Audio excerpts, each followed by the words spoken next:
राजीव राय जी।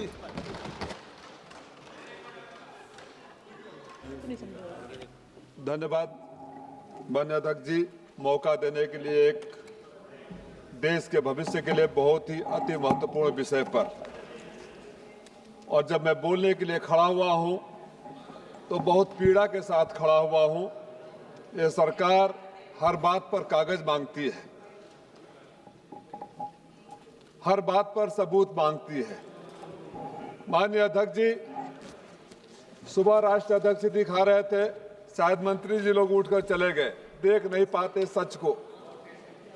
ये 664 पेज का 15,000 वोट काट दिए गए हैं एसआईआर शुरू होने से 1 महीना पहले ही। ये एक एक पन्ना चीख चीख कर बता रहा है कि लोकतंत्र का किस तरह गला घोटा जा रहा है, किस तरह से चीरहरण हो रहा है। इस पर लिखा है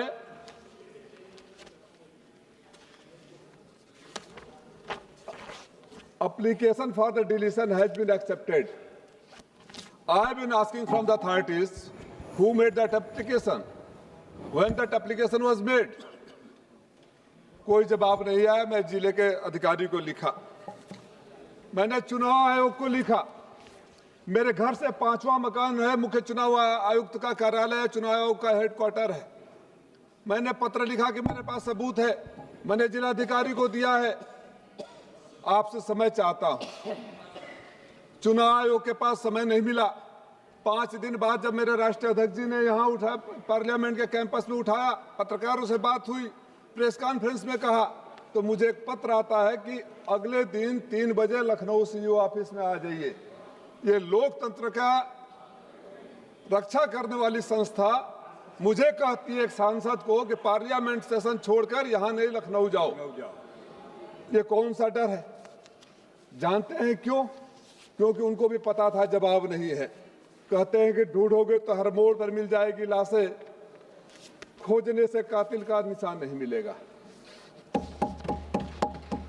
अध्यक्ष जी, अगर बात इतनी सी होती तो समझ में आती, जवाब कहां से देंगे?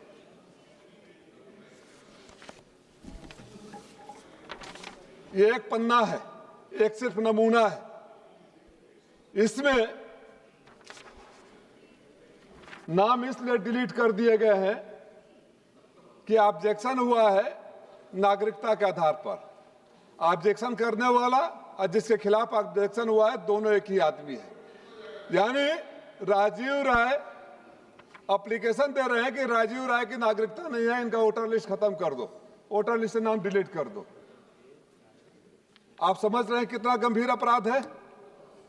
अगर राजीव राय कह रहे हैं कि राजीव राय भारत के नागरिक नहीं है, तो वहां से जब एप्लीकेशन देने गए तो पकड़कर बंद क्यों नहीं कर दिया गया?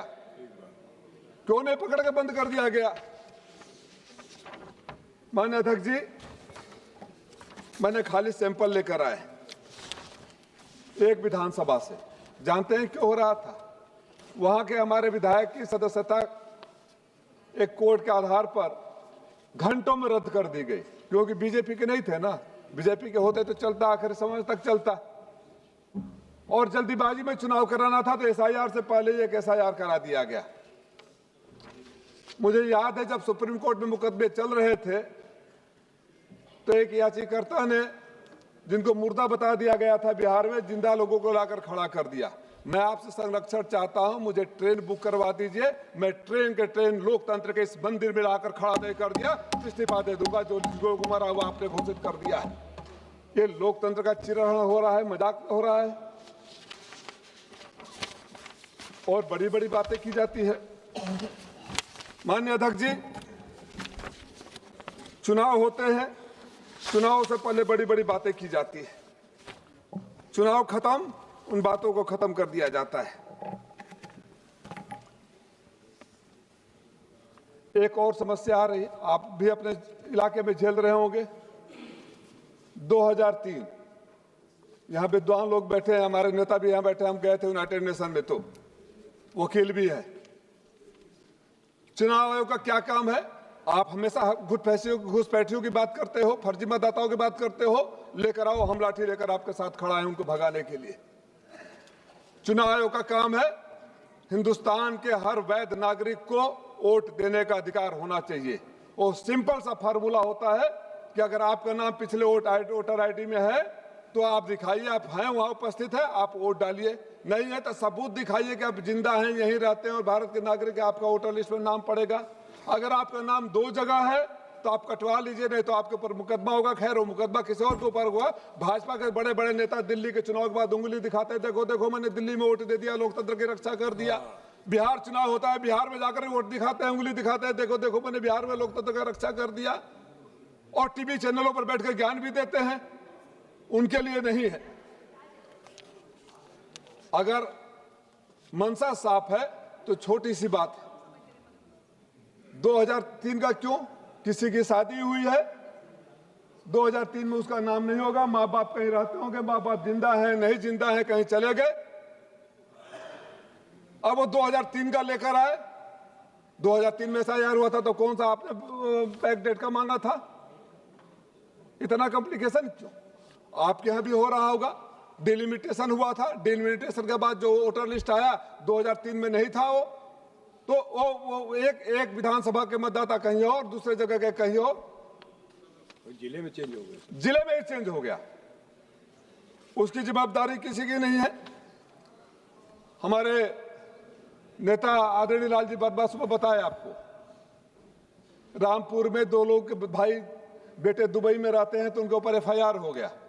मैं यहां इस सदन में माननीय उत्तर प्रदेश के मुख्यमंत्री से पूछना चाहता हूं कि सरकारी पैसे से आपने हमारे हिंदुस्तान के गरीब बच्चों को इजराइल के लड़ाई वाले मैदान में झाड़ू पोछा लगाने के लिए, लड़ाई में लड़ने के लिए, जान देने के लिए भेज दिया और डुगडुगी बजाए थे कि हम अपने बच्चों को विदेश में नौकरी दे रहे हैं। क्या वो हमारे बच्चे जो इजराइल में माननीय मुख्यमंत्री जी ने भेजा है हिंदुस्तान के नागरिक है कि नहीं है? और अगर नहीं है तो मुख्यमंत्री जी गुनाहगार है हमारे हिंदुस्तान के बच्चों को नागरिकता भेजने के लिए। अरे ज्ञान दूसरों को देते हैं, विधानसभा में उठाएंगे तो आपके लोग राजीव राय जी उठा देते हैं। आप चेयर को एड्रेस करिए, आप चेयर को। अरे मैं नागरिकता का इन लोगों को ज्ञान दे दीजिए, इनका बुद्धि खुलता है जब कोई और बोलता है, तो जब जवाब नहीं होता है ना, की बात को जवाब नहीं होता है तो ज्ञान खुलता है। आप अपनी बात। अध्यक्ष जी, हिंदुस्तान के 3.5 करोड़ लोग देश से बाहर रह रहे हैं। हम लोग गए थे ऑपरेशन सिंदूर में भी, जब गए थे डेलीगेशन में, तो हर जगह हमें इंडियन डायस्पोरा से बात करने के लिए मौका दिया गया, माहौल बनाने के लिए दिया गया। संयुक्त राष्ट्र संघ यूएनजीए में भी गए तो वहां भी मिले। मैं तो आपसे जानना चाहता हूं, आप हमारे वरिष्ठ भी हैं, हमारे नेता भी हैं और इस समय चेयर पर भी बैठे हैं, आप बताइए जो हिंदुस्तान से बाहर रहकर देश की अर्थव्यवस्था में योगदान करते हैं, हर साल आते हैं, वो देश के नागरिक हैं कि नहीं है? उनको वोट देने का अधिकार होगा या नहीं होगा? अगर रामपुर के 2 बच्चों का नहीं है तो आप यहां से घोषणा करिए कि 3.5 करोड़ लोग जिनको लेकर जाकर प्रधानमंत्री जब बाहर जाते हैं तो मोदी मोदी के नारे लगवाते हैं, हिंदुस्तान के नागरिक नहीं है, उनको वोट देने का अधिकार नहीं है। इस बात का भी फैसला हो जाना चाहिए। लोकतंत्र के नाम पर चिरहरण होता रहे, लोकतंत्र के मंदिर में लोकतंत्र के पुजारी खामोश रहे, ये कैसे संभव है? चुनाव आयोग से अगर मैं लिखित रूप से देता हूं, आपका ये सांसद घर के बगल में रहता है, तो चुनाव आयोग को ज्ञानेश प्रसाद की ज्ञान देने में कौन सी कमी रह जाती है कि राजीव राय के सामने बता नहीं सकते या उनका अपमान हो जाएगा? सदन छोड़कर वहां जाने के लिए क्यों कहते हैं?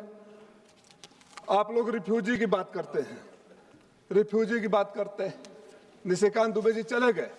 मैं जब से इस सदन में आया हूं हर बार घुसपैठिए का रोना रोते रहते हैं, हमारे यहाँ इतने मुसलमान थे इतने हो गए, हमारे यहाँ उतने मुसलमान थे उतने हो गए, हमारे यहाँ बांग्लादेशी आ गए। झारखंड का हुआ, झारखंड का हो गया एसआईआर, बिहार का एसआईआर हुआ, कहां गए वो घुसपैठिए? कितने लोगों को उन्होंने पकड़ा? और अगर सरकार इतनी कमजोर है और कठोर शब्दों में कहूं तो मुझे कोई संकोच नहीं कि अगर सरकार इतनी निकम्मी है कि सदन में आकर रोना रोती रहती है कि हमारे घुसपैठिए आ गए, तो ऐसे सरकार को वहां रहने का कोई अधिकार नहीं। आपने बिहार का, अध्यक्ष जी मैं दिन भर इंतजार किया, थोड़ा बोलने का मौका दीजिए। मैं आपके लिए भी बोल रहा हूं, जो आप नहीं बोल सकते वो बात मैं भी बोल रहा हूं, जो पीड़ा मेरी है वो आपकी भी है। आपकी पार्टी से समय की बात है, 10 मिनट आपका हो गया। 10 मिनट कैसे हुआ? अरे अरे अध्यक्ष जी, हमारे सामने अरे थोड़ा अपने फोटे से टाइप दे दीजिए मुझे। 1 मिनट सबूतों को लेकर आया हूं। ये नाम डिलीट कर दिए गए। मैं, मेरे ही परिवार के लोग जो दिन रात मेरे साथ रहते हैं, उनके नाम डिलीट कर दिएंगे। मैं आपसे जानना चाहता हूं कि लोकतंत्र के मंदिर में इस कुर्सी पर बैठे हैं, क्या सरकार को निर्देश देंगे कि इसकी जांच होनी चाहिए? और जिन अधिकारियों ने जिंदा लोगों को मरा घोषित कर दिया बिना पूछे बैठकर, और ये भी बता दीजिए कि जहां से डिलीट किया जाता है उसका ऑफिस दिल्ली के भाजपा आईटी सेल के पास है, या वो पासवर्ड जिले में और मुख्यमंत्री के ऑफिस में दे दिया जाता है कि बैठे बैठे application has been received and request has been accepted, your name has been deleted. जांच होगी कि नहीं होगी? जांच होगी या नहीं होगी? मैं ये जानना चाहता हूँ। माननीय अध्यक्ष जी, कुछ और बातें हैं, कृपया संक्षिप्त करिए, खत्म करिए। कुछ और हो गई, आपकी सारी बातें आ गई। अभी कहा सारी बात आगे, बात तो इतनी है कि घंटों कम पड़ जाएंगे, और चूंकि मैं आपकी पीड़ा भी बोल रहा हूँ इसलिए थोड़ा सा और टाइम दीजिए। हमारी पीड़ा मत बोलिए आप अपनी। अरे बंद। श्री पीपी चौधरी जी, पब्लिक। माननीय अध्यक्ष जी, मैं आपसे करता हूँ 1 मिनट कंप्लीट कर दीजिए। राष्ट्रीय अध्यक्ष जी ने जो सुझाव दिए, जो हमारे अन्य नेताओं ने सुझाव दिए, एलओपी ने जो सुझाव दिए, समय बचाने के लिए उन सुझावों से संबंध करते हुए एक मांग सदन के गृह मंत्री, इस सरकार में गृह मंत्री से करता हूं कि जब कल सदन में जवाब देने आए तो जो मैंने ये दिखाया है कि लोकतंत्र के चेहरे पर काली पोती हुई एक काली लाइन, चौधरी जी, इसका जवाब जरूर दें और उन अधिकारियों के खिलाफ कार्रवाई। श्री पीपी चौधरी